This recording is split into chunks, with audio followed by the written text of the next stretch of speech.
Given his monumental contributions to the avant-garde, it's hard to imagine what modernism would have looked like without Paul Klee. The Swiss-German artist lent his whimsical eye to much of the early 20th century's creative continuum, though he more or less eschewed conformity to any singular artistic movement. In eager anticipation of David Zwirner Gallery's forthcoming Chelsea exhibition dedicated to the work that Klee produced the year before he died, we're taking a closer look at Klee's extraordinary oeuvre. This is Several Circles.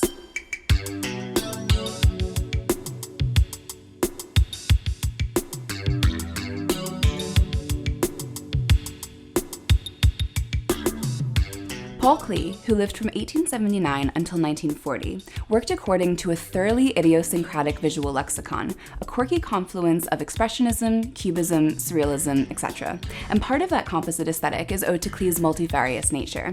He was born in Switzerland but held German citizenship from his father. As a child, Klee wrote poetry, drafted plays, drew landscapes, and trained as a classical violinist, likely at the behest of his parents, both of whom were musicians.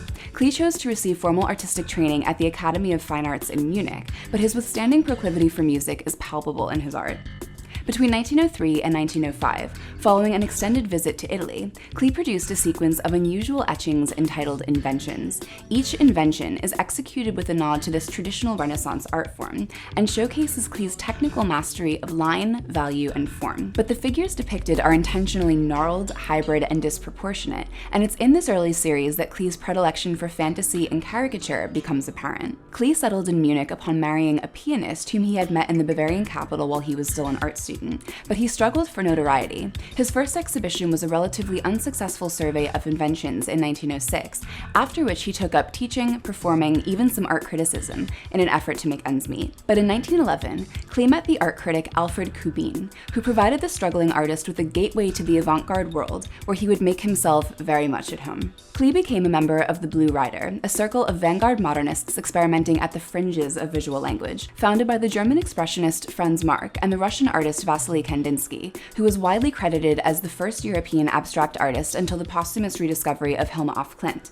The Blue Rider introduced Klee to Cubism and encouraged him to ruminate on the potentials of shape and color. Cubism came naturally to Klee, who took inspiration from the way children turn to color and geometry when they create, and they can afford to do so with confidence, free of institutional tenets or critical disapproval. A transformative trip to Tunisia with fellow painters Louis Moilier and Auguste Macke in 1914 laid the groundwork for Klee's mature aesthetic.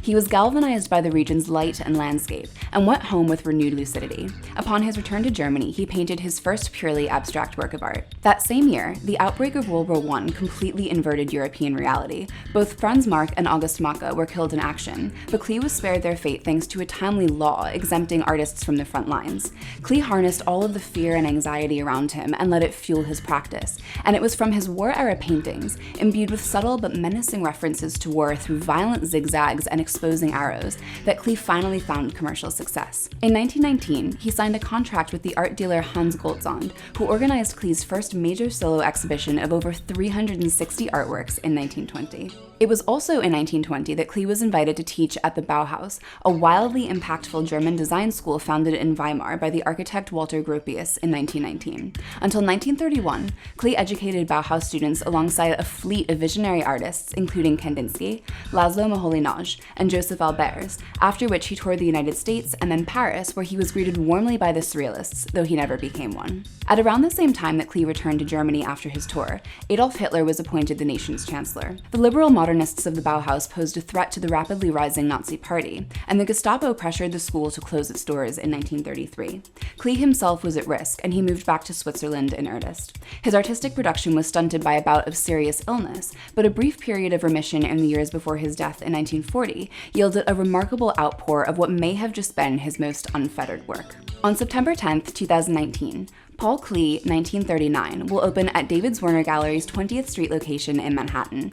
This landmark survey will focus on the last year of Klee's life, when the artist's final output rivaled the immense body of work that came before it.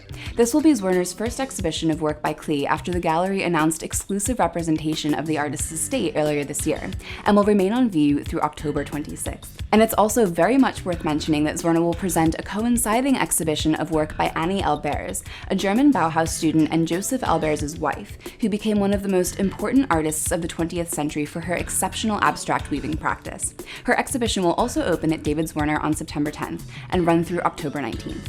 Thanks for watching Several Circles. We hope you enjoy our content enough to subscribe below, and stay tuned for more videos about pioneering artists with upcoming or current exhibitions in New York City.